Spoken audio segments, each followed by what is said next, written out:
A young girl set off on an all-too-familiar walk through the forest surrounding affluent Lake Ammersee and never returned home. What really happened to Ursula Herrmann? Born on the 24th of November 1970 in Germany, Ursula Herrmann was a bright and bubbly young girl, described as intelligent and kind with a zest for life. Ursula was the youngest of 4 children. She enjoyed gymnastics and practicing the piano. An idyllic childhood, growing up surrounded by close family living close to Lake Ammersee in Eching am Ammersee, Bavaria. All that would change, however, on Tuesday, 15th of September, 1981, when Ursula was just 10 years old. The day came and went as normal for Ursula. She had just gone back to school after the summer holidays, and after finishing the first day of the new term, she returned home. She stayed a short while practicing on the piano with her brother, Micheal, before cycling to her gymnastics lesson a short way away in Schondorf. After the lesson ended, Ursula made her way to her aunt's home, where she had made plans to go over for dinner. Ursula left her aunt's home just before 7:30 p.m., before it started to get dark, and began the 10-minute journey home cycling along Lake Ammersee through woodlands, a journey that she took regularly, but this time she would never finish. Just before 8 p.m., Ursula's mom called her aunt to see what the holdup was, and was quickly informed that her daughter had left almost half an hour ago. She should be home by now. Panic quickly arose in the family. Ursula's father made his way towards his brother's home, with his brother making the same journey Ursula should have taken back to her family home. When the two men met in the middle with no sign of Ursula, the police were called and a search party was quickly put together to find the missing 10-year-old. Friends, family, neighbors, and complete strangers joined in with the help of the local police and fire services. Darkness was setting in by this time, and the thick undergrowth of the woodlands was proving difficult to penetrate with flashlights. To add to the confusion, the rain was falling thick and fast, and sniffer dogs were brought out to try and grasp and sense the trail the young girl had taken. Shortly before midnight, one of the dogs positively identified Ursula's scent and led the police deeper into the forest. There, they found a small red bicycle, discarded 20 meters off the path. It was quickly confirmed to be Ursula's. The dog's scent stopped with the bicycle, and knowing the rain would impact the sniffer dogs, the search intensified, on foot. By morning, the news of the missing girl was everywhere. Hundreds of people turned out to scour the local area, desperately hoping to find Ursula alive and unharmed. News reporters quickly flooded the area, and Ursula's description and what she was last seen wearing were spread across the country. Police and divers searched Lake Ammersee, but their efforts brought up no further leads. She had simply vanished. On the 17th of September, 2 days after Ursula was last seen, the Herrmann family began receiving strange calls in relation to their daughter's disappearance. Whilst waiting at home, desperate for news on their daughter and recovering from hours of searching, the phone went off. Ursula's father answered, and at first only silence emitted from the caller. After a few seconds, a popular jingle played before quickly hanging up. Ursula's father recognized the sound as what was played on the Bayer and 3 radio station before they announced traffic updates in the region. The family immediately informed the police, and from then on, all incoming calls to the home were set to be recorded, in the hopes that whoever the ominous caller was would ring again and offer any leads into the whereabouts of Ursula. 3 more calls came in over the next few hours and followed the same pattern. Silence followed by a commercial jingle. The next day, on the 18th of September, just after midday, the post arrived. Apart from the usual mundane, irrelevant letters was an envelope addressed to Ursula's father that was marked as urgent. Inside, a cut-and-stick letter was word-pasted from a variety of newspaper articles instead of handwriting. Hastily put together, Ursula's father dropped to the floor as he read the contents of the letter. "We kidnapped your daughter. If you ever want to see your daughter alive again, then pay 2 million Dutch marks ransom," which works out to be just over $1.2 million. It's evident that whoever had Ursula had anticipated that the letter would be delivered the day previous, as the letter went on to explain the bizarre calls as being their call sign. The kidnappers would call and play the jingle and expect her family to say whether they would be paying the 2 million to release their daughter. "Just say if you will pay or not pay. If you call the police or do not pay, we will kill your daughter." Unfortunately, the calls started before the family even had the letter. The Herrmanns were by no means wealthy. Whilst they lived in a relatively affluent area, this is purely due to the land their house was built on, being purchased decades earlier and had been kept in the family.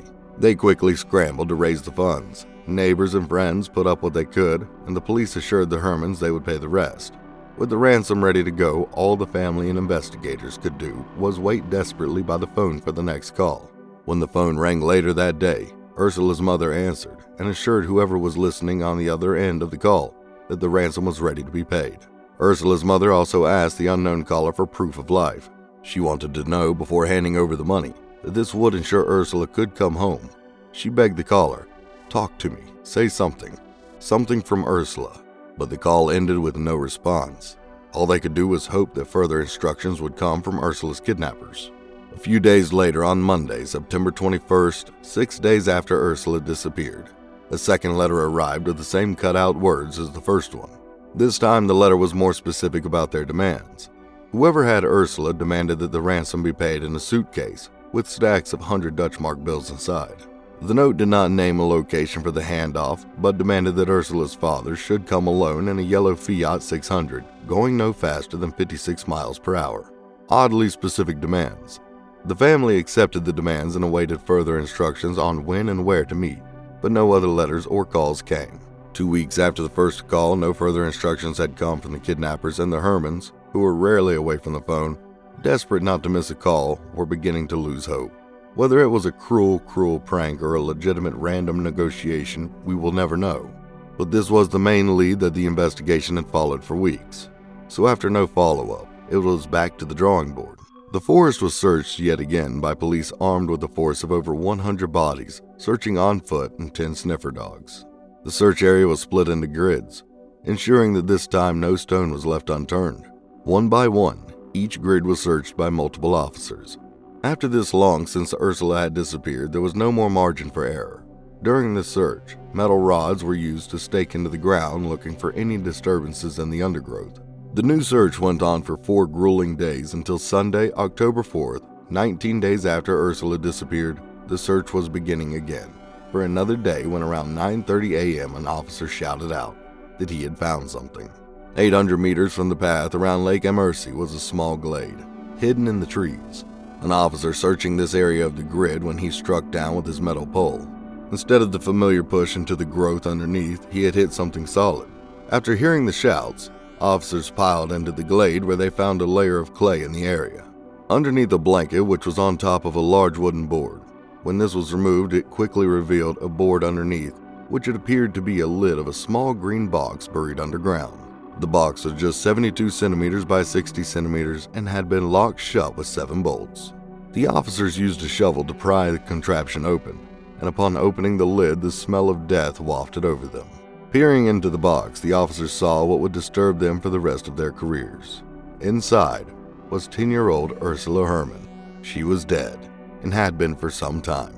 Officers at the scene sobbed as they brought the child out carefully, laying her body in the glade. Her body was cold, lifeless. The officer wept when lifting her out. 2 detectives were sent to break the news to Ursula's parents at their home, a short walk away. While her mother was too distraught to ask any questions, her father asked repeatedly, had his daughter been hurt before her death? An autopsy was undertaken which concluded that no, Ursula had not been hurt. There was no sign of a struggle on her body, which led the pathologist to believe that she had been drugged before being placed inside the underground box. Possibly she had been surprised by someone or someone's jumping out of the growth as she unwittingly made the journey home. She had no time to react. The autopsy concluded that Ursula had died due to a lack of oxygen, just 30 minutes after she was placed in the box. But why had she died? Her parents had agreed to every demand the kidnapper had made. They were prepared to pay the ransom. They would have done anything to get their daughter back. So what cruel game were they playing if she had died so soon after she was taken? Well, oddly enough, the small green box had its own secret to share. It was immediately clear that whoever kidnapped Ursula had indeed had every intention of keeping her alive and securing a ransom. Inside, investigators found a small seat, which also acted as a toilet, a shelf, 3 bottles of water, 12 cans of fizzy drink, biscuits, chewing gum, chocolate, and a wide array of books and radio, chillingly tuned to Bayern 3, the same station which played the jingle Ursula's parents would hear so many times on the phone. This kidnapping had been planned for some time. The underground box also had a light and had pipes from the box going up to the glade floor for air. But what the kidnapper failed to understand was how proper ventilation works. Without something inside the box to circulate the air they hoped would come down from the pipes, quickly ran out and Ursula likely died before even waking up from her drug sleep. Investigators believe that once Ursula's parents agreed to pay the ransom, the kidnappers returned to the glade to ensure Ursula was still alive and ready to be exchanged for the money. When they went down into the box, they would have quickly realized that their plan had gone terribly wrong, and the 10-year-old was deceased. It's likely this is why Ursula's parents did not hear from the kidnappers to secure a time and date to pay the ransom. They had nothing to exchange anymore. The box also weighed over 132 pounds once pulled out of the ground. The police concluded that there is no way one person could have organized and pulled off a kidnapping of this kind, and believed they were looking for multiple people in connection with the case. The area changed overnight. Parents no longer let their kids out to play unsupervised, and the football along Ammersee Lake decreased massively. The locals feared another attack. The police had deducted that whoever was behind the crime was local. The glade had probably been undisturbed for hundreds of years before the box was placed into the ground there. Someone involved in the attack would have had to have had good knowledge of the woods to find such a spot. The pressure was on from both the public and the press for the police to apprehend the kidnappers, now killers too.